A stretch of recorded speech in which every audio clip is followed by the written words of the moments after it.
The Secrets of Technology is brought to you by the StarQuest Production Network and is made possible by our many generous patrons. If you'd like to support the podcast, please visit sqpn.com/give. You're listening to The Secrets of Technology.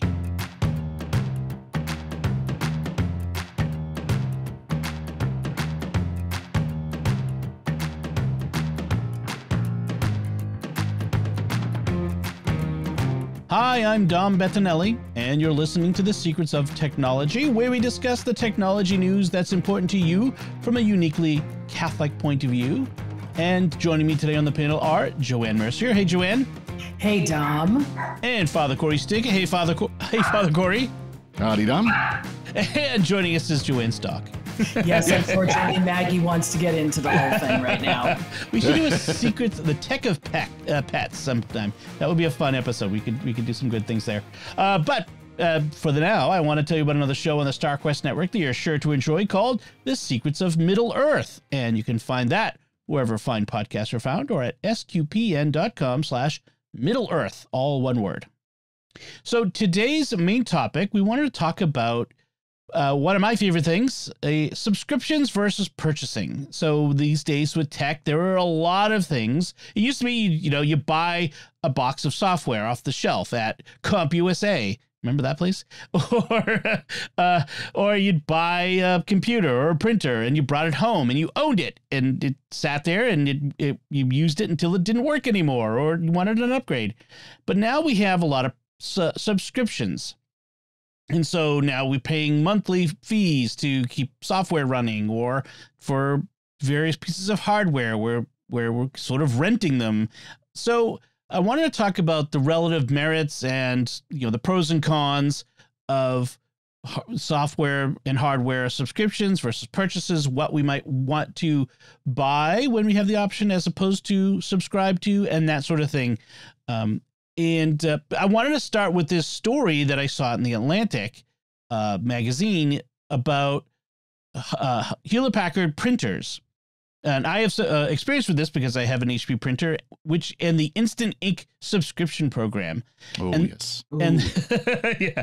And the way it works is you buy the printer, you drop your several $100s, and then you have to subscribe to a program called Instant Ink, in which they monitor the number of pages you print and then thereby kind of deduce the amount of ink you'll need on a regular basis. And then they send you ink as you need it. However, you're paying for the pages that you subscribe to per month, say 100 pages per month for $6, whether you print a page or not. If you use any ink or no ink at all, you're still paying that subscription. And as soon as you stop paying, no matter if there's still ink in that cartridge, your printer stops printing. And now one thing about this, as far as I understand, I've got an HP, but it's like 15 years old, HP LaserJet that still runs awesome. But yeah. You are not required to do the instant ink, but if you do sign up for it, you're stuck. Yes. Mm-hmm. So when you're installing the drivers for it, it will ask you, do you want to join this wonderful service? Which, by the way, is a lot like how many major, even small corporations, small companies and businesses and so on do their copiers, like the copier scanner, the big copier scanner thing that they have. Yep. They will be on a lease for how many thousands of pages a year or whatever. And then if you go over that, it's so much more. I mean, that's a lot of businesses do that because then they don't own the equipment. Right. And then when it breaks, then it's up to the leasing company. Or it gets old or it's time for an upgrade or whatever. Yeah. Now that's not the case with these. You've bought the printer. That piece of plastic is your exactly. So you don't even get that benefit from the program, which is kind of annoying. And there's a bit of a dark pattern. We've talked about dark patterns a lot. When you get that printer home and you're setting it up, they really kind of lead you to believe that Instant Ink is your option. Like you could do an a la carte where you just buy cartridges. But the other problem now is that they've also started blocking you from using non-Hewlett-Packard ink cartridges with your Hewlett-Packard printers, and Hewlett Packard's not the only one. They're the Epson and the Canon others has done that. Yeah, they do it too. So it's this real, this is a whole conversation we had about printers. So we can talk about that. But on the subscription front, I mean, there's a lot of anger at this idea of being locked into this thing because you buy your printer, you own it, and then if you don't keep paying this fee, you can't use it. Yeah, I had some non-HP ink cartridges in my work printer because my work printer is an HP that does 11 by 17s. Oh, sure. Which they don't make anymore. They actually don't make this printer. I got it for a song 2 years ago. And the secretary at my place said, here, I have some. And I said, those are generic. Oh, they'll still work. Well, they worked for a while, and then all of a sudden it bricked up. So I had to buy the real ones, and it started working again. But I just never went into this subscription thing with ink. I mean, I don't trust it because I don't use ink like, I'll either use too much black and not color, or too much color and not black, depending on the time of year, liturgical year it is. Right. Or what I'm doing. That's a good point. Yeah, it's called, I'm going to buy it when I need it. Yeah. That doesn't mean my printer, I'll print, 1 month I might print like 2-3 pages. Next month I'll have to print out some reports or something. It'll be 100 pages or, it'll be all black or it'll be color, or I've got, it's a color LaserJet is what I have. And I've got the cartridges sitting in my drawer here from 4 years ago, some of them, but I just replaced one of them the other day, Yep. So in the article, the Atlantic article, there's a quote from Cory Doctorow, who's the a privacy and open source advocate. I mean, he's he's a little bit of an extremist on these things, which is fine. It's good to have them. I mean, I like Cory Doctorow, but he takes a hard line in one direction. Yeah, he's not a Richard Stallman, if you know who that is. I mean, he's not even close to that. That's hard line. That's true. That's true. I should probably put but he does have a quote which I think we really need to bring up as we discuss this topic, which is, it's all about the way consumers are losing control over things they've already paid for. And that's if there's a concern about subscriptions, that's the big one is, we're paying for things, and sometimes some subscriptions, it's not, you're not buying a thing and then continue to pay a subscription. Sometimes it's just a monthly subscription, but there's still this, question of is it better for us as consumers and users to never own anything and only to only be paying for the right to use the thing for a period of time? And this has to do with music and movies and software and all kinds of things. So it's something to keep in mind.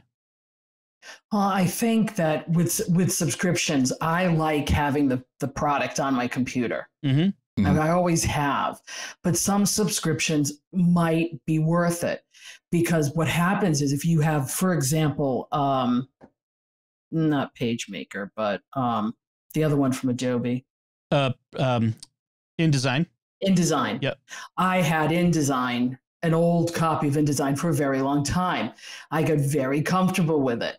Of course, when they make you move on to something else, and this can happen either in subscription or in, the stuff you own, there's a learning curve there. And it's usually extremely steep. When you have a subscription, the learning curve is a little bit more incremental. And I get that. But still, I mean, Adobe, right now I spend almost $20 a month for Acrobat, because I need Acrobat probably 8 months out of the year. And don't tell me to pull it into Word and try to convert it or preview, because it doesn't, neither of those have all the things I need that the Adobe does. And I just think I would rather have a copy of that, because I don't use the other half of what it's capable of. What I need it for is specific things to open up documents and, play with PDFs.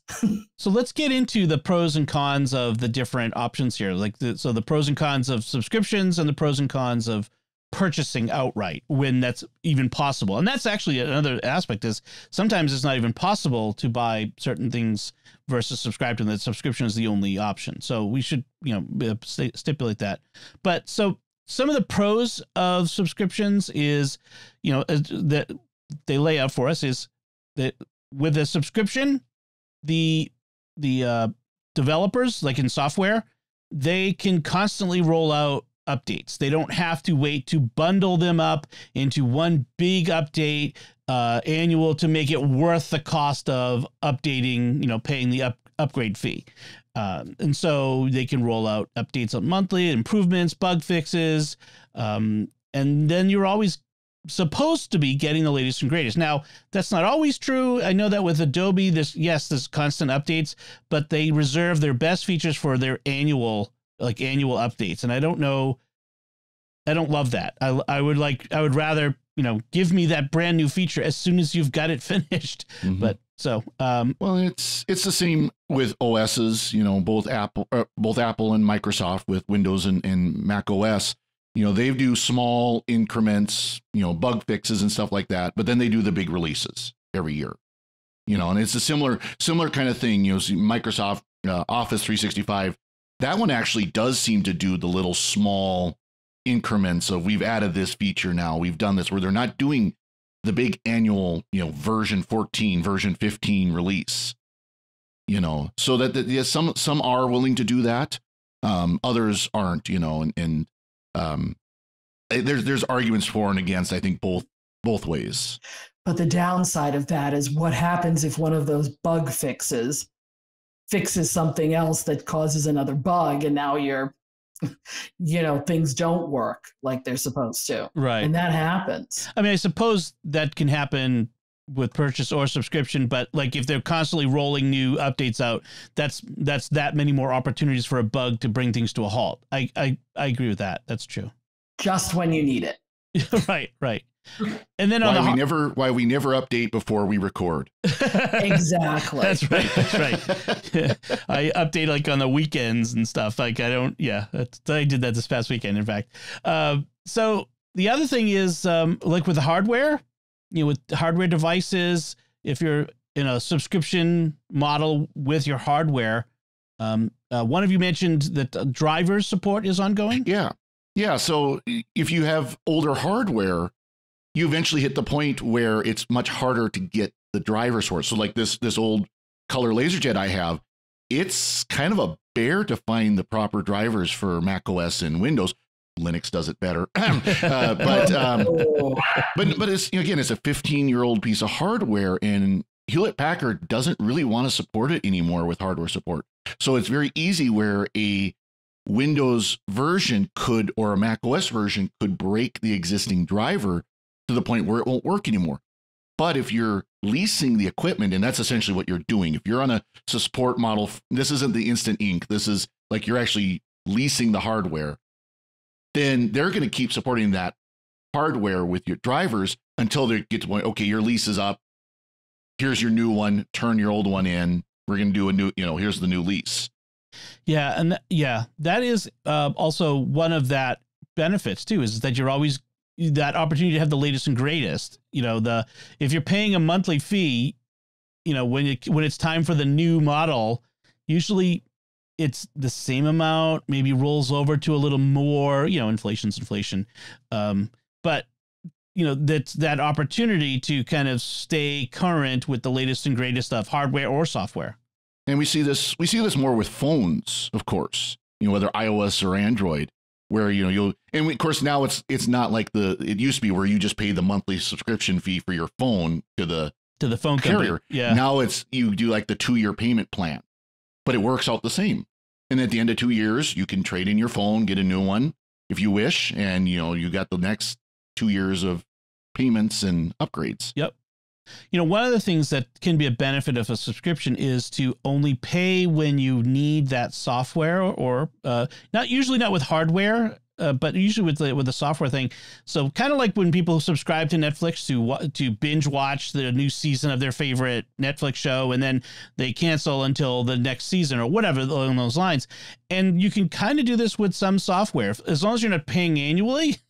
then, and which is why they incentivize the annual payment. But if I only use this software during tax season, and you can pay monthly, then you just pay monthly during tax season, and then you can save the cost for the rest of the year. And so there's a bit of a benefit. That's what I do with InDesign. Yeah, because I only need it for Christmas time, Advent, Christmas, and Lent, Easter to do programs. And then I don't use it the rest of the year, so I shut it down. It would be nice to be able to do that with Acrobat, but I can't. That's always hit or miss. But no, Netflix is Netflix is the example. Well, streaming is the example of how you can go back and forth. But some of these programs, I mean, to try them, like I'm looking forward to Final Cut Pro on iOS, on the iPad. I want to try it because iMovie isn't doing it for me anymore. So I need to go to something a little heavier. Let's see how that works. If I like it, fine. If I don't like it, because to put out $300 and find out you don't like it, right, is another story. And that's the interesting thing. So with Apple has announced that Logic and Final Cut Pro, sorry, escaped for a second, are coming to the iPad, and those are going to be subscription as opposed to the ones on the Mac, which are purchase. And so that's an interesting idea that for a project you can get, if you have a specific project in mind, you subscribe for a period of time, use it for that period of time, and you don't use it. And the other benefit, and I've talked about this with SetApp, I'm always talking about the benefit of SetApp, is it's got hundreds of apps in there, hundreds of pieces of software, and the opportunity cost, I'm already paying for SetApp. So if I need software to do a thing, chances are something in SetApp does it, and there's zero cost for me to try it. And that's a huge benefit. Well, and one thing too, you kind of mentioned briefly, but no big upfront cost. There's no. How many of us remember the hundreds of dollars for Microsoft Office back in the day? That's not that long ago, even. Yeah, and well, I mean, I remember when I was in the Air Force, we had like the box, yes, the big 30 floppy disk version of the original Office, doing the floppy swap. Yep. But it was it was hundreds of dollars to buy Microsoft Office, and so someone like me is just a single guy out of my house. I'd never buy Office, but now you can pay $10 a month for the basic level of Microsoft 365. That sounds like a much better deal, and you get more goodies with it. It's that kind of thing where I'm still paying $100 a year or $150 a year for Office, but it's at $10, $15 a month instead of. Right. Well, that's like Photoshop, was a $500-$600 software package. But now you can get Photoshop and Lightroom for $10 a month. It's like, sure. I mean, and Adobe makes out in the long run because they have more customers, more people who for whom $500 either a psychological or financial hurdle is too high, but $10, I could do $10. And a lot of people would not buy the Photoshop upgrade every year. You don't want to spend $100-something, so they'd keep it for 5 years. So it works out, in the long run. Yeah, I used Office 97 for a decade because that was in my opinion the best of the 9X era Offices. That was kind of the best one, and I paid it once, and I could use it all the way up until things like Office 365 or something like that came around. But it's just like it worked. It did everything I needed. I made one cost, and I was done. Yeah, and Microsoft never got another penny from me on that. My husband moans the days he can no longer do that. He'd like to be back to 2010 on Word, and he can't understand, why can't I just buy this and own it? And I'm like, it doesn't always work that way. So let's get into that's some of the cons of the subscription model, which is you can't keep using that software or hardware, either after the subscription lapses or they just don't make it available. Like you have to upgrade that. They're not allowing you to continue to use old software under the subscription. So that's a con, so, I've paid $10 a month for 2 years for this. And now I've decided to not pay anymore. That software is no longer mine to use. And that's, Yeah, I don't need the online services. I don't need any of that stuff. I just need Word. I just need Photoshop. Oh, too bad. Right. Or Quicken. Or Quicken. That's what happened with Quicken in my house, because both of us were on, we bought the program and they started saying, you cannot, after this date, you won't be able to use this anymore. And we're like, what? And then, but moving to the online was a whole other Pandora's box of hurt. Right. So that's two things right there. So one is using you have to keep paying in order to use it, but also taking away the ability to use the old versions that were not subscription. So forcing you into subscription, that is another con. And there's this monthly or annual cost that comes with it, maybe I would like to pay for this $25 or $50 software that I could then use for 10 years. Right.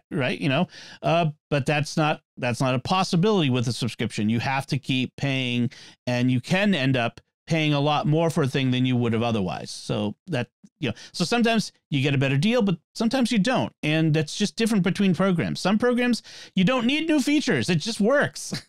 Yeah. And they do get people who do the subscription and forget about it routine. They talk about that with streaming services, but I guarantee you there's people out there that have, Microsoft 365 or have Photoshop or something like that, and they haven't used it in a couple of years, but they're still paying for it. Right. Right. Or they don't realize how long it's been, and they're like, oh, I may need it. And then you keep paying for it. There's a psychology there. And I know that you really need to know your audience. I use Finale software for music, for example, and they don't sound like they're going anywhere near subscription, because I could see musicians having total meltdown heart failure if they couldn't use their notation software, or if it's already expensive to begin with, but they build in discounts. So if you, and this is a good thing, this is why I don't mind it. Because the discount for a teacher was always a third of the price. They've now extended that to religious organizations. That's great. Because they know a whole bunch of us church musicians are also using the same. But if it ever went to subscription, I could see a lot of people going, no, especially if they kept changing features. I think people would just absolutely have heart failure. Right. Well, that's one thing I appreciate, and that many of us use Audio Hijack from Rogue Amoeba, and they recently did an upgrade to a newer version. We could have stayed with the older version, but many of us did upgrade to the next version for what I can't remember, was $20 or whatever it was for the upgrade.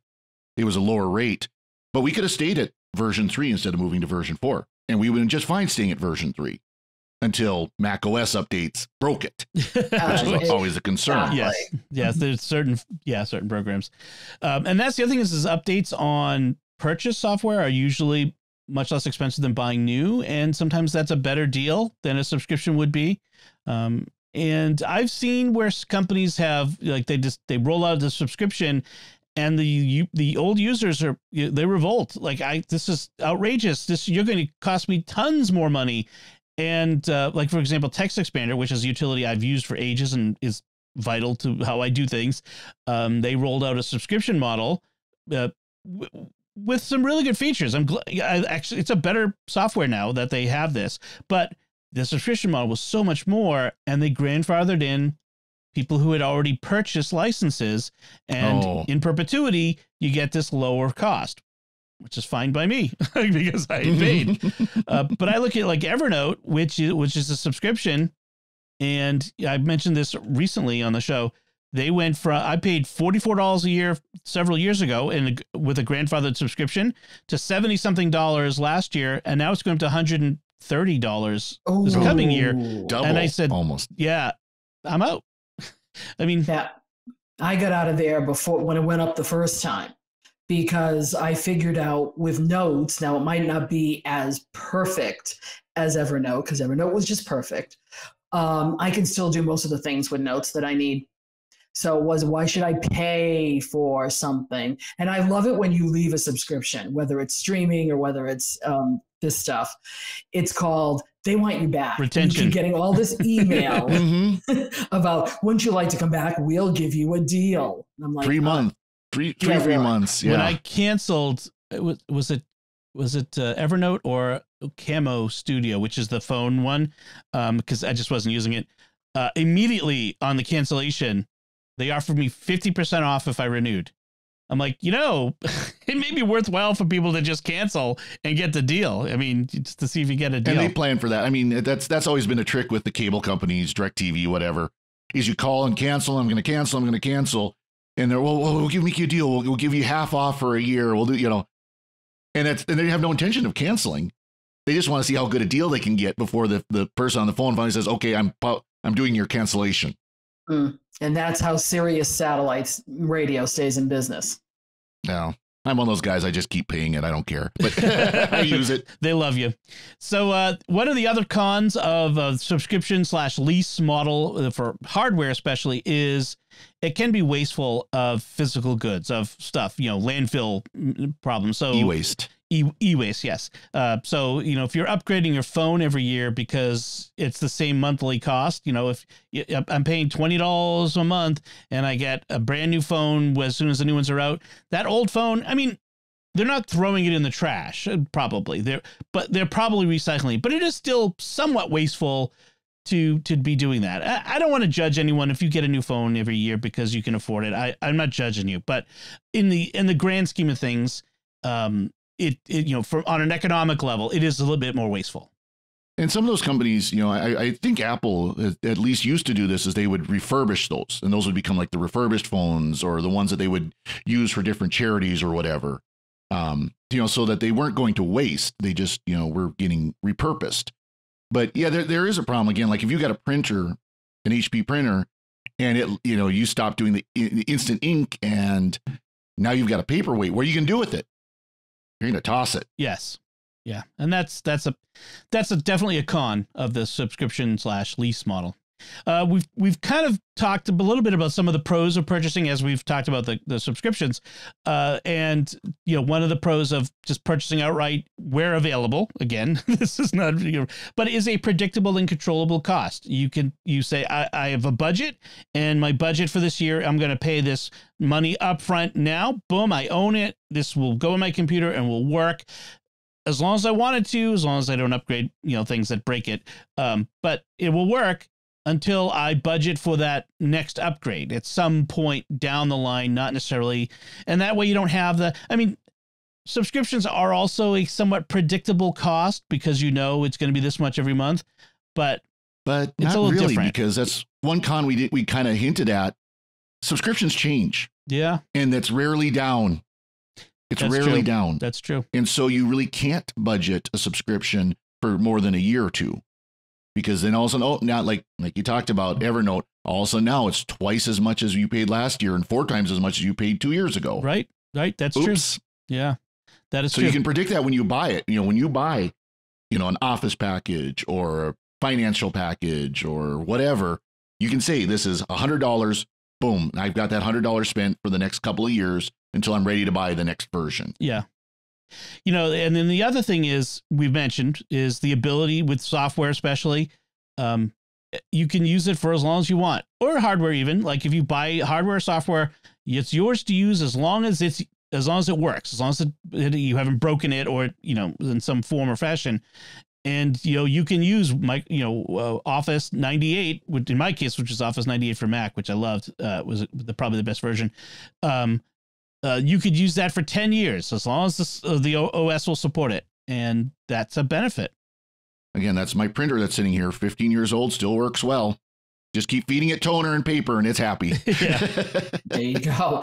And I've had phones both on subscription, the subscription way, the 24-month payment plan, or the way they say it, or buying outright. And I went back to buying outright because I just think for my budgeting purposes, I'd rather pay for the phone, have one phone, pretty much pay for the next phone and only pay so much and not have this continual money coming out of my Apple card for the next 24 months. I do it with computers because that for me, because it's such an expense that I don't have that up front. But phones, nah, or iPads, no.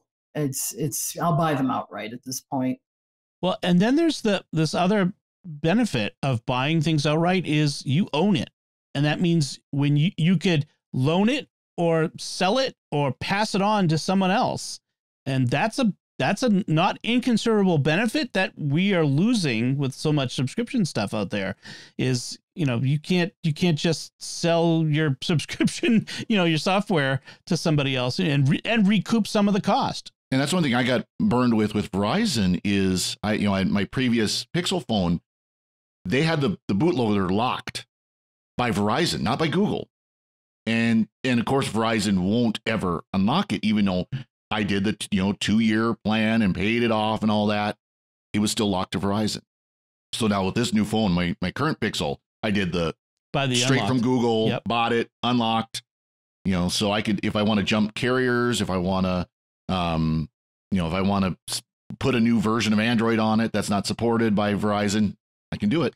That's one of the big benefits of buying directly from the manufacturer these days. And all these phone carriers shot themselves in the foot with these onerous policies that are trying to lock you in. People said, with Apple and Google and Samsung, and they all said, well, we'll sell you a phone and it'll work on their system. Yeah. Yeah, I keep telling my friends, you buy the phone from Apple, you buy the service from whoever. Yeah, exactly. Don't buy the phone from the service because they do not have your best interest at heart. It was one of the biggest benefits to consumers. And I don't think enough had been made of that when they uncoupled the phone from the contract with the carrier. We were, it was an expensive little switch, because you had to now buy the phone and you were paying a little bit more. But frankly, we're all so much better off buying the phone separately from your phone plan.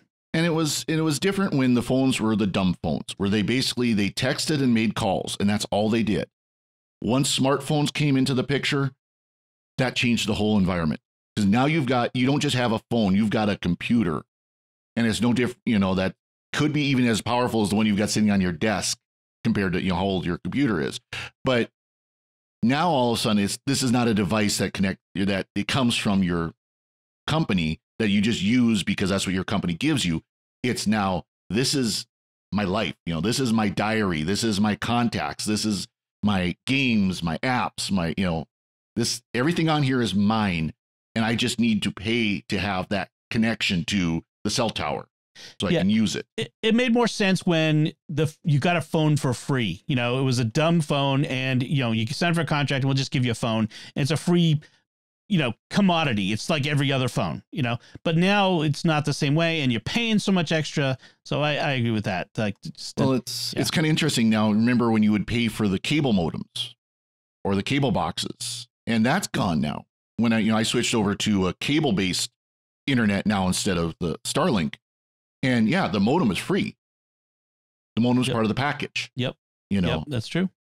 So some of the cons of purchasing every major update is usually another major expense. It's not always the same as buying brand new, but it is quite expensive. I have some audio processing software that I use for podcasts that they update it every year, and every year it's another couple $100, and it's expensive. So, but it's worth it in the sense of it's a vital tool. So, that sort of thing, but it can be a major expense to keep up to date with things. But it does give you that option. If you're happy with the older version, if there's no security issues, no bug issues, you just stick with it. Just don't pay it. Yep. You can say every other year. That's true. I'll buy the upgraded version. That's right. I mentioned before the idea that they sometimes will cluster their updates, make them save updates for major upgrades to make it worthwhile to pay the upgrade price. So there's that.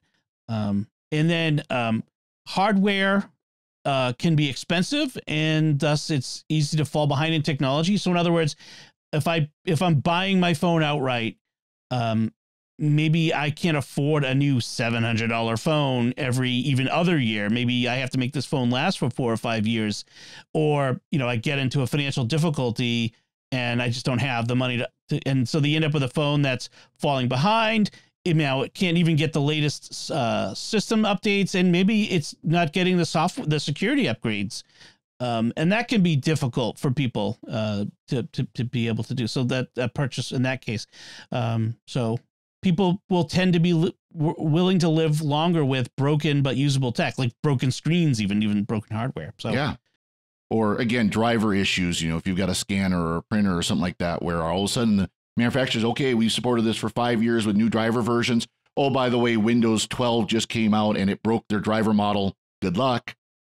You know, or Mac OS. That happened with Mac OS a couple years ago. Yes, it does. You know, when they completely revamped the kind of everything under the covers, and a lot of drivers stopped working.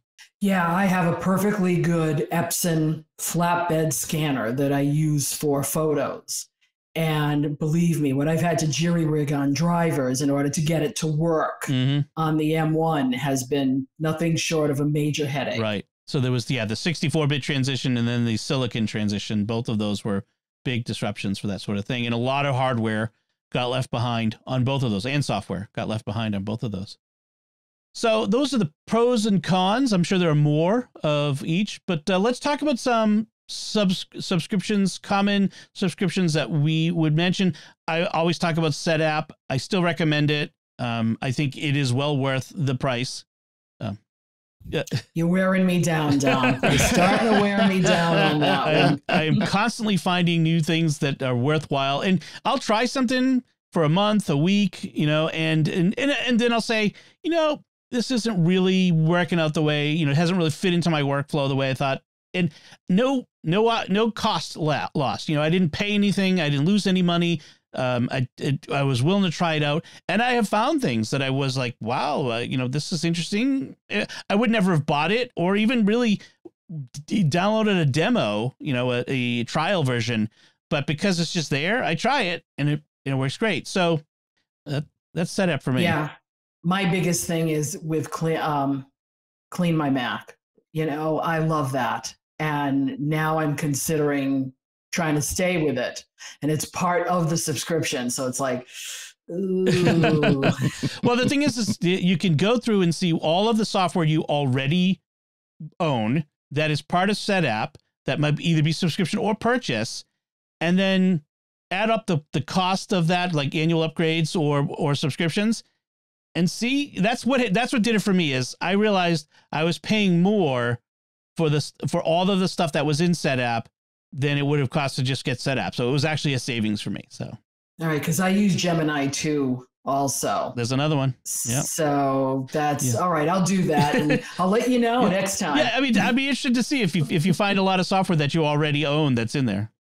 And with full disclosure, SetApp is not sponsoring the Secrets of Technology. However, if they would like to sponsor the Secrets of Technology, contact Dom at. Exactly. I have refrained from putting my referral link into all of these times I've talked about SetApp. So I just want to get credit for that. I am not getting any kickbacks on that. Another subscription that I use every single day is the Adobe Creative Suite, Adobe Premiere and Adobe Audition, especially those two. But even just having Acrobat and the other parts of the package and Photoshop, I don't use those as much, but because we get a nonprofit pricing on that for SQPN, which is great because otherwise it can be very expensive, but it is well worthwhile for us. But even if you're just a casual photo user, like you want to do photo stuff, Photoshop is amazing these days. Some of the AI stuff they put in there is incredible. Lightroom is a really great program as well. And if you just want to spend $10 a month on that, that's well worth a subscription too. So what other subscriptions, Father Cory? Do you have anything? So, one I kind of added to the list is the Google Play Pass, and this is kind of a combination of the Arcade, the Apple Arcade, which is another subscription. SetApp. Yeah, and SetApp. So it's the Android version of, you can subscribe to games and apps for free. So, like for example, one of the games they have is the Android version of Final Fantasy VII. Oh. Wow. You know, of course, they've got Final Fantasy VII on everything, but they do have different games, different apps, you know, none of the real major ones. But there's a lot of little things that you might pay $3, $4, $10 for that you can get with the Play Pass. And it's a monthly subscription or annual subscription. And then you just download and use it, just like these other ones. So that's a good one. If you're on Android, I would recommend. I do have a rant when we get to QuickBooks here in a little bit. I'm sure Joanne will.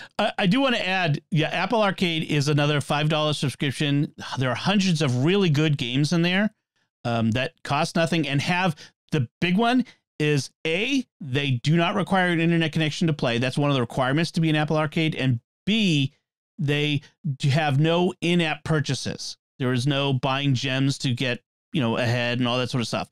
So those are two great aspects of those. I want to mention EA Play. I just thought of that because this is something I just got with my Steam Deck. So, I bought a Steam Deck game console, and the EA Play for $5 a month, we can play Star Wars Jedi Fallen Order and Star Wars Squadrons and FIFA and Madden and a whole bunch. You don't get like the brand new A-list $70 games in there yet. They eventually, I think, will show up there. But there's a big catalog of stuff to play in there. And there are others out there like that. Xbox has a subscription. Yep. Yeah. So Sony has it for PlayStation as well. Right. So there's a lot of those subscriptions, which, for a few bucks a month. And, if we play the Star Wars games and are no longer interested and we've played them out, cancel it and try something else. All right, Father Cory, it's time for your QuickBooks rant. So go ahead. Yeah. So Joanne talked about it. Where both Quicken and QuickBooks now are on subscription models. And one thing probably should have mentioned in cons of subscriptions is they will do different tiers of subscriptions depending on the features you need. And I'm getting burned by this in QuickBooks because I have the lowest level, which, by the way, is $25 a month. Come on, Intuit. You can make it cheaper than that. Yeah, that's a lot. But I can't separate out my two parishes because they're both in the same file. I can't separate out for reporting because I need to be able to see, income and expense for the parish here in Cascade and income and expense for the parish in Fort Shaw. I can't do that. So I'm going to have to strip the data out of there, put it in a spreadsheet, and manually create the data I need. Otherwise, I can go to the $80 a month. Yes, $80 a month to get that capability. So that's that. I mean, that's highway robbery. That's absolute highway robbery. It's ridiculous. Intuit, fix your software. No, it's not Intuit fix their software. It's called they're targeting businesses. Big businesses, okay, rather than us, or rather than like my husband, who has a tax business and then does some accounting for a couple of other businesses on the side. He has the same problem as you do, which is you have to have one for every business that you do, and that adds up. And he doesn't make enough to even pay for that addition. So it's like my annual budget for both parishes is like $110,000, $120,000 a year. I can barely afford the $25 a month. This is just temporary. We can get on the accounting software we're supposed to be using. We're in that transition, but it's just like this, and there's no way for me to contact Intuit and say, hey, here's where I'm at. I can't afford your upgrades, but I do need this feature. Can Quicken do, because you're talking QuickBooks, right? Yes. Can Quicken do the job? Because I pay for that subscription yearly. I don't know if it can. I don't know if it's got, because I do need the accounting side of it that QuickBooks My has. husband that Quicken does.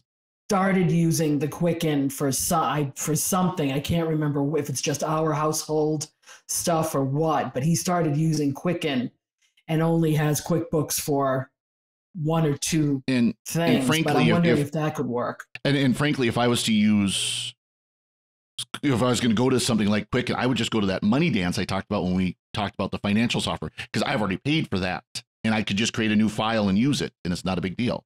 Thinking about it, two subscriptions to QuickBooks is $50. So that, and then 3 would be 75. So that's why it's 80. So just to get to, that's your tiering, is they're getting you. They want you to do 2 separate subscriptions. That's low. Yeah. So anyways, that is a concern with subscriptions, and QuickBooks is one of them. Intuit is making bank off of this stuff, and they don't really care. They are big. They don't. Yeah, as we talked about in the finance software, they're a big company with a lot of fingers and a lot of pies. So let's talk about and then the iPhone was another one. It was a hardware thing that I like. Unlike you, Joanne, you like to buy them outright. I like to, because I have to get several of them at a time. But I like the subscription model, or the pay as you go. It's kind of not really a subscription. It's more of a payment program. But with the plan, with the Apple Card, there's zero interest. So for me, it makes sense. There is no, rather than lay out my cash up front, I'm just spreading the cash payments out over time, which is better from a cash flow perspective, and I'm not paying for that privilege. There's no interest. So I like that, but not everyone has the opportunity to do that. Not everyone can get an Apple Card or that sort of thing. So but I like it, that particular program. And Google has that as well for their Pixel phones. I think Samsung does. All these major companies do have things like that. The carriers obviously have it as well. So. Yeah, I just like I said, I've used it both ways, and for me right now, I'm back to buying it outright, because I can go 3 years, except I want that dynamic island. So I'm waiting for 15 to see what it looks like. I like to upgrade every other year, and I'll be passing my phone off to a child. Yeah. And that's the thing advantage you have there. But I'm every 3 years with phones. So that makes it all the more benefit for me to buy it outright, because I get, basically a year free. Right. And, for other things that I would rather not do subscription for, as I'd rather not buy a printer and then subscribe to ink. I'd rather just buy it and buy ink outright, even though ink is the most expensive substance on the planet by the ounce, like literally. That's where I'm on the LaserJet bandwagon. Like I said, I've said it multiple times, 15-year-old printer. And I think I paid $500-$600 for it back then. So, I've got my money's worth out of it.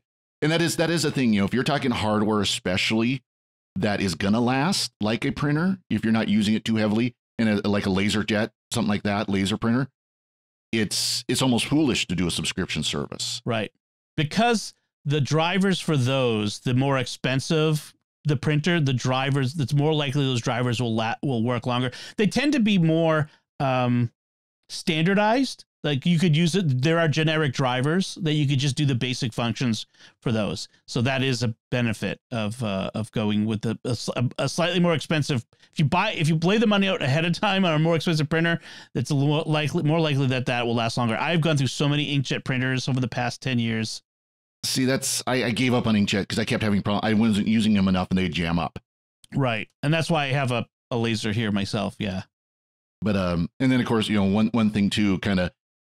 For hardware or for software, is finding open source options instead of buying anything. Just if you can get away with LibreOffice instead of Microsoft Office, if you can get away with, you don't need all the bells and whistles of Photoshop, and the GIMP project will work for you. Things like that. Yep. Free is better than purchasing or subscription. Exactly. It has its cons. It does have some downsides as well. But if you can get away with not having to pay, that's certainly better. And so you can listen to episode 204 of Secrets of Technology to hear more about free and open source. starquest.fm/TEC204. And you can see listen to our episode on free and open source. So before we get to the rest of our show, I want to take a moment to thank our patrons who make it possible for us to create the Secrets of Tech, including Walter G., Daniel W., Philip W., Rose P., and Harry R. Their generous donations at sqpn.com/give make it possible for us to continue the Secrets of Technology and all the shows at StarQuest. And you can join them by visiting sqpn.com/give. Now that's a subscription that's worthwhile. Yes. Yes. Mm-hmm. So let's talk about some headlines. First up, Father Cory, you are a resident tech geek from Montana. Yes. And Montana is in the tech news with banning TikTok. What can you tell us about what's going on with that? So Montana has passed a law, and it's just the other day was signed by our governor, Greg Gianforte, that TikTok cannot be distributed or used in Montana. And if it is distributed, the app stores are fined. So Apple and Google will be, and Amazon, I think Amazon still has an app store. I don't even know, but they will be sued for thousands of dollars a day for every time they do it. I mean, it's big time fines. So it has been signed into law, but it doesn't go into effect till the end of the year. So of course there are lawsuits against TikTok is suing back. There are some, I think there are 4 TikTok influencers from Montana who are suing because they're going to lose all this money that they could get from going to other panels. But anyways, and not to get too political, but there are some real concerns with TikTok and privacy. There are concerns with TikTok and security, especially national security, because of its connections to the Chinese government. I was listening to the YouTuber Nick Rekieta. He's one of the law tubers. And he was talking about how I don't recommend him because he can be really foul at times, but that's neither here nor there. He does know the law pretty well. And he was commenting that the connections to the Chinese government are very nebulous because, TikTok itself in the United States is owned by TikTok Incorporated, in California or Florida or something like that. And there's these companies that own it. And even ByteDance, the overarching company, isn't incorporated in China, but it is. And, it's very, so it's a real mess of, what are the connections, but it is known that the Chinese government has connections to TikTok. And it also is saying something that the Chinese government doesn't let Chinese people use TikTok. They just make money off of it. So, right. Yeah. And there's also mental health concerns concerning how, especially for young people in using TikTok and other social media. Well, actually, next week, I think we're going to talk about the Surgeon General just came out with a report yesterday, as we discussed. So I haven't had a chance to look at it yet, but with a warning about letting young people use social media.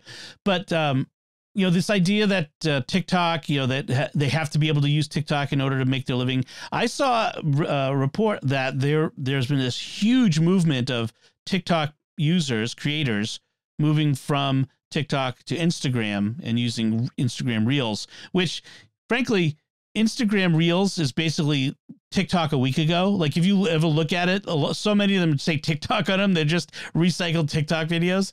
So, same thing with YouTube Shorts. There's plenty of places for them to go and monetize. There really is. And they're not going to, and something, who knows, could crop up newer than TikTok, which would be even better. Because somebody's got to be out there writing some code right now, knowing that TikTok is having issues. Someone's got to be doing that. And that's where Instagram's trying to get in on that. The YouTube's trying to get on that with Shorts, because YouTube Shorts now are monetized. You can monetize YouTube Shorts, for example. There has been one concern that's been raised, of course, is freedom of speech. Is this restricting freedom of speech? And and this is starting to get into that Section 230 of the U.S. Code of. Are these publishers or do they just allow for common carriers? Yeah. Common carriers type stuff, and so it's kind of a mess. And I'm glad Montana did it.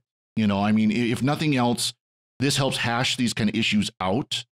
And it kind of puts a shot across the bow with places like TikTok and Facebook and YouTube and all these others of like, you keep playing around with our privacy issues, it's going to come back and bite you eventually. Yeah, that's the thing is, it at least it forces the conversation and forces people to modify their behavior and kind of, not have free reign. These companies. I don't love Meta and I don't love Google either. I don't necessarily trust YouTube or Instagram either. I just trust TikTok less. And I think this will eventually get hashed out at the Supreme Court, which will make a decision about free speech and Section 230 and a lot of these other aspects. But it's a conversation that needs to be done, and unfortunately has to be done under the force of law because it wasn't happening otherwise. And that's the big thing. So our next headline is a little bit of news. Apple is doing this interesting thing of releasing like these press releases every Tuesday of new features coming to iOS and macOS or whatever, ahead of WWDC, which tells me and a lot of other pundits, not original to me, that that's going to be one jam-packed announcements on that WWDC. But what I like about this announcement is there were accessibility features that they're going to be adding, and they're kind of cool. One is for people who have speech issues or are afraid of that their speech is declining, whether they're Parkinson's or Alzheimer's, or that they can record their voice and on the phone. This is all going to be on the phone, private, not in the cloud. We'll build a voice model so that you can speak in your own voice through the phone. Type things in and it will use your voice. I love that idea. It's really, there are other services out there already that will create a voice for you, but they're all third parties. They do it in the cloud. I'm a little, that's kind of hinky to me, the personal issues and the privacy issues. So there's that. And then there's a, what I call phone for old people version, which is a simplified, streamlined version of the phone that, the big apps and even Apple's own apps will have these big chunky things. Like when my mom was, nearing the end, she wanted to, FaceTime, for instance, but the buttons were small and, her ability to point and touch was, a specific spot was harder. And so this is another one of the features they're adding. There's some really cool stuff here. Yeah, I look at it and some people might get squirrely about the privacy stuff, but this one is supposed to be on the phone. I'll tell you, as someone whose speech is, getting older and getting sometimes more difficult with allergies, as you heard, this is a good thing. I have a friend who had her thyroid removed and has had a problem with speaking. This would be great for her.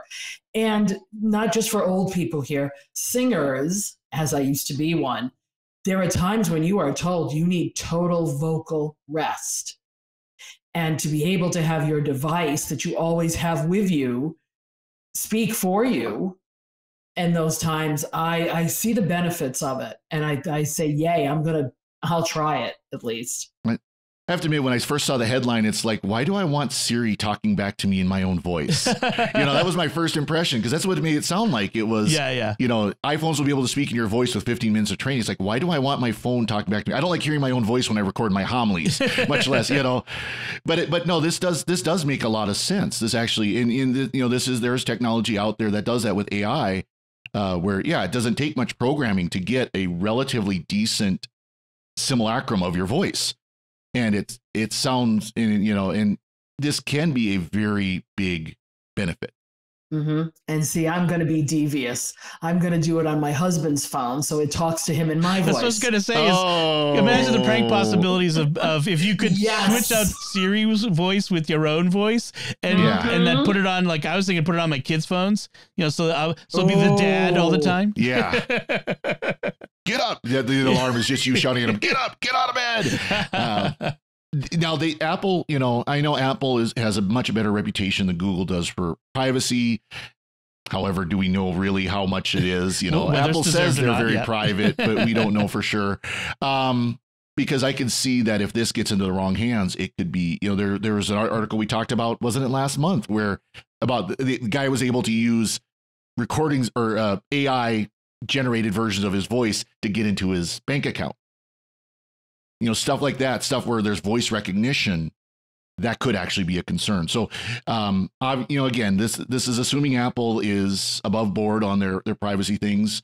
They have been caught not being quite as private as they claim they've been, but it's still a big benefit. It would be a huge benefit, again, for that, where, someone has speech issues, to be able to use that to do their voice recognition and everything.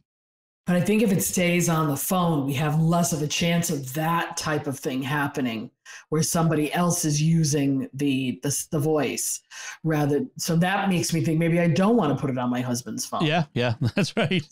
So there's another feature that I just want to highlight from this, which is really cool, which is a magnifier, which will let people who have vision issues, the bad vision, low vision, that they can read labels on things. So now they can right now there's a thing where you can recognize a door or a sign on a door. This is like if you're at a vending machine and you need to, know which one is the candy bar, that you want to get. I mean, it makes life easier for people who have low vision. Well, it's not even low vision. I was in the shoe store yesterday, flipping up the tab to try to find out what size the actual shoe was, and I couldn't read it either.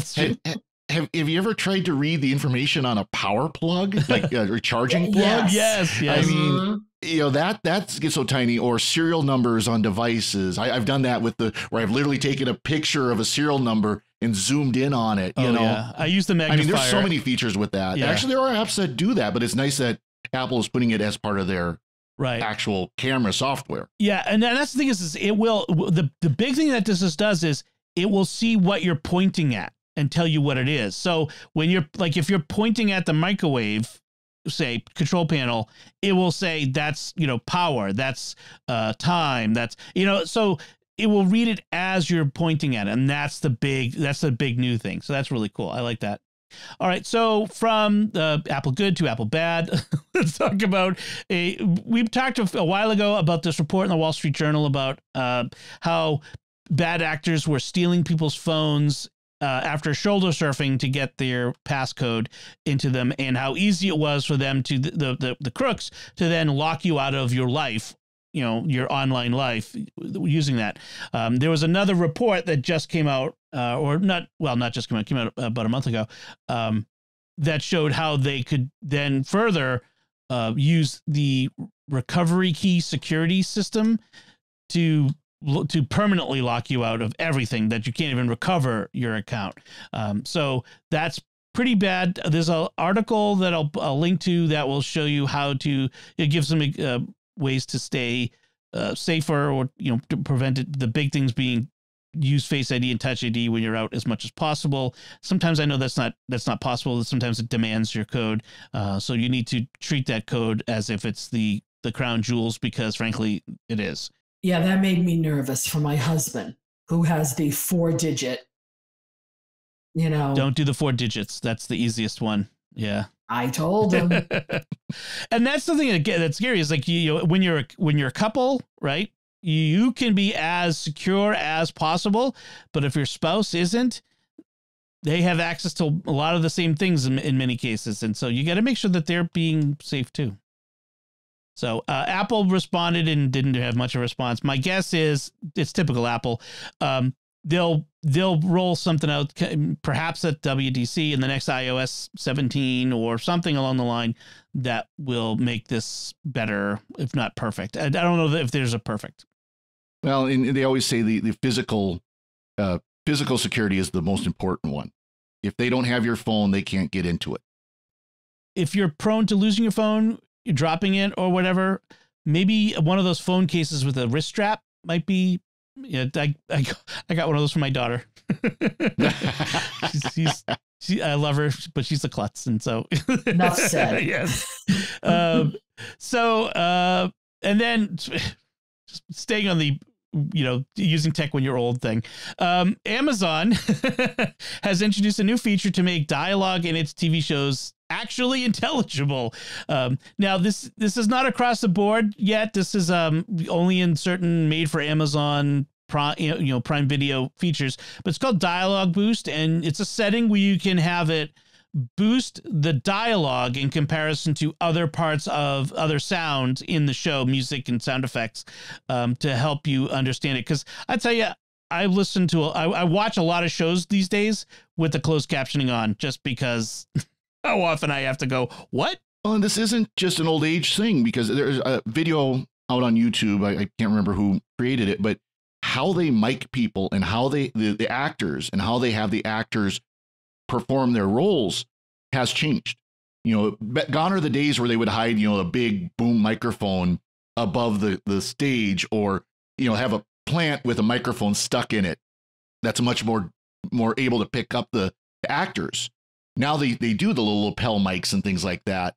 But then the actors are encouraged to speak more naturally, not over accentuating every word like they used to.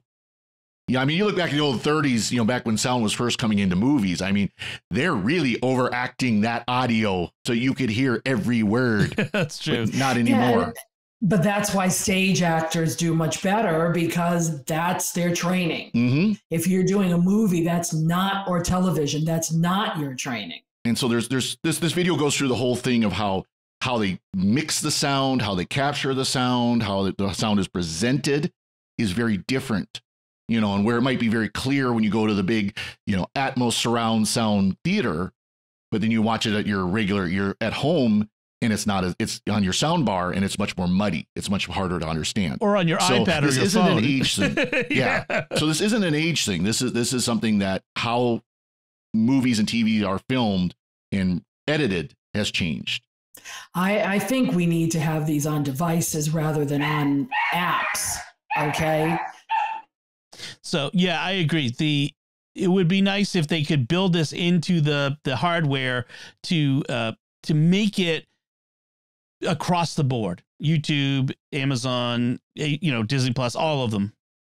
I agree with that, but I think also this is hopefully going to be kind of a wake-up call for these studios to say, okay, we know you want to make it sound more natural, but you still have to make it intelligible. That's right. And it is one thing for like when I watch classic Doctor Who, especially because the accents can get so thick for a non-Englishman or a non-Brit or non-Brit, even people from England will say like Scottish, they need the captions, subtitles to understand.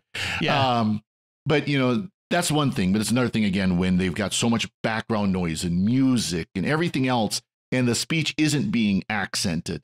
And also, if you have a surround sound, and we've got it, like we have surround sound, we have voice coming from one area and everything else coming from all the other places.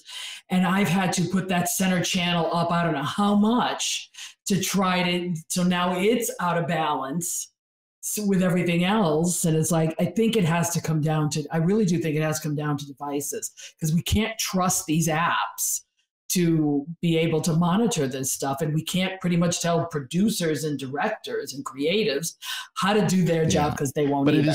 But it's also hard for how can your device know that these frequencies are what we need to boost when there can also be music at that frequencies. And yes, the human voice has certain ranges it sits in generally, but so does music. When they do separated sound like 5.1 or whatever, there is often a particular voice channel. So at least for that stuff, they might be able to boost in hardware. But yeah, you're right. It's a both and problem. So that's our headlines. Let's move on to our picks of the week. Joanne, what is your pick this week? Well, this isn't a new device, but it's new to me. And it's one of those things where we were talking about hardware finally, you keep it as long as you can. And then I've had a Magic trackpad forever, the very first one, and loved it dearly until it started eating batteries like I eat popcorn. Right. And it's true. And then there's two little rubber feet on the bottom. Who knew they could come out? They eventually do. And then went back in with my little iFixit kit. I was able to. I was able to do that, but it also makes it unstable. So I finally broke down and bought the Apple Magic Trackpad 2, as I'll call it. They just call it the Magic Trackpad, and it is, I will say, about a third bigger than the original. And here's the thing: why would you pay $20 more to get it in black? I don't understand that. But because you can plug it in, they say that the charge lasts about a month. It lasts more than that, to be honest. I've got it up to about 3 months right now, and I use it fairly a lot. The surface is definitely much more. It's so slick. I had to turn down in settings how fast my pointer goes, because it's that slick. And then, you have to learn where the divide is for left and right. But I don't miss the little bounce, because it has a little bounce, but now the bounce is like the trackpad on the laptop, where it doesn't really move Right. but you feel it. It's haptic it's feedback. the feedback. Yeah, it's There's your no, definite haptic. There's no actual switch in it. And I only use that because I get hand cramps if I use the mouse. And I tell you, one benefit is when when it is disconnected from the computer, because it becomes like a slab. That's like, oh, it's not responding. But I from somebody who's coming from eating batteries alive to plugging it in now for charging, I'll tell you, it is pricey. It's much. I mean, I bought two of those original ones, and I think they were $79 a piece. You're not going to get the white one for under $130 at this point. That's its normal price, and the other one's $150. But I don't understand with the black and white thing. So it's Apple user aesthetics. I got the black. I mean, I got the white. I got the white, I should say, because I wasn't doing it. The black is for the Mac Pro people. I guess It's got to match their system. They can afford it. But yeah, they can afford it too. Yeah, it really gives you. I keep saying trackpads give you much more control than the mice. So if you're a real Power Mac user, that's what you need. Yeah. Admittedly, I'm mouse from like way back when mice were first becoming popular. So I mean, actually, I preferred the track balls, but oh, I remember those. Yeah. But yeah, the idea that this is a rechargeable instead of having to throw 3 AA batteries into it every, like you said, every month or so, it was just huge benefit. Much better. The older it got, the more batteries it ate. Well, just imagine this. It has a lightning port connector. Just wait till everything switches to USB-C. Now your lightning port will be obsolete. You'll need an adapter. I'm sure Apple will sell you for $30 a USB-C to lightning port connector. Adapters. A dongle. Dongles. Yes. I hate your dongle dongles. for your trackpad. Ouch. And we have a show title. So, Father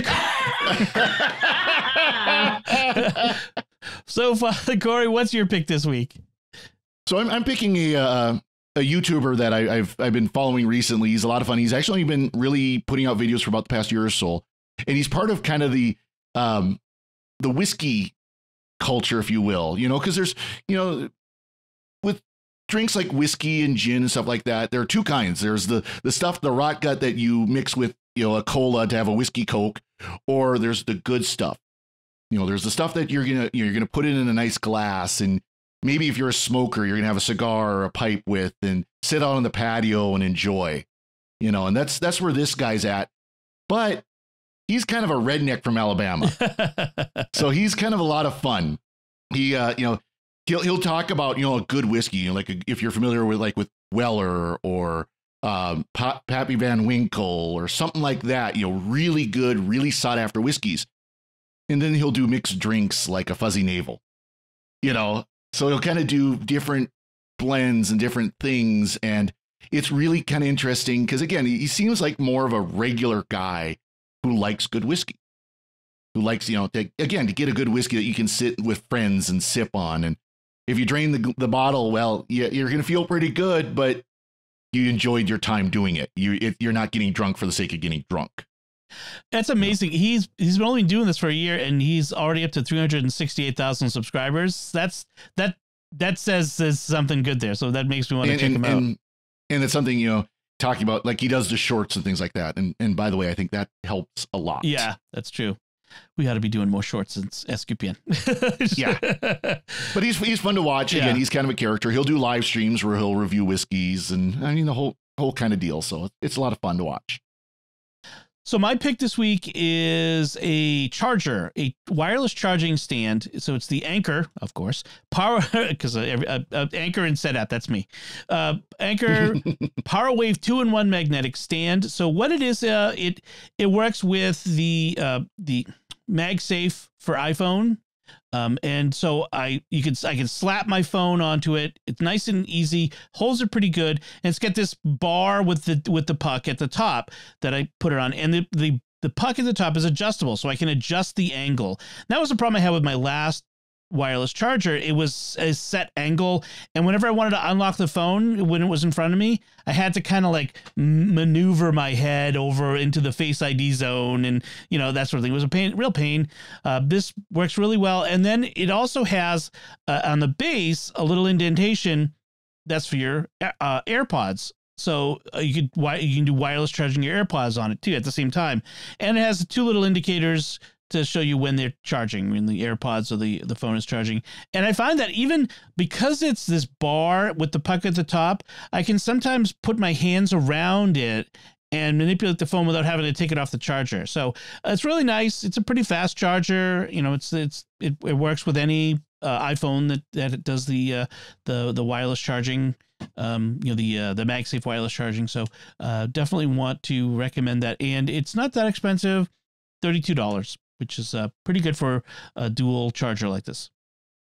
All right. So those are our picks of the week. And that will do it for us this time. We'd love to hear your comments or suggestions or anything we talked about today. You can do that by commenting at sqpn.com/technology or the StarQuest Facebook page, facebook.com/StarQuestMedia. Send an email to technology@sqpn.com. Visit the StarQuest Discord community at sqpn.com/Discord, and you can find links from our discussion and our picks of the week on our show notes at starquest.fm/TEC213. You can follow the Secrets of Technology in Apple Podcasts, Google Podcasts, on Spotify, Stitcher, TuneIn, in your favorite podcast app, or at YouTube, where you should make sure to hit the bell to get notifications of new episodes. Until next time, Father Cory Sticha, thank you for joining me and sharing the secrets of technology. Thank you, Dom. Joanne Mercier, thank you as well. Thanks, Dom. And once again, I'm Dom Bettinelli. Thank you for listening to the Secrets of Technology on StarQuest.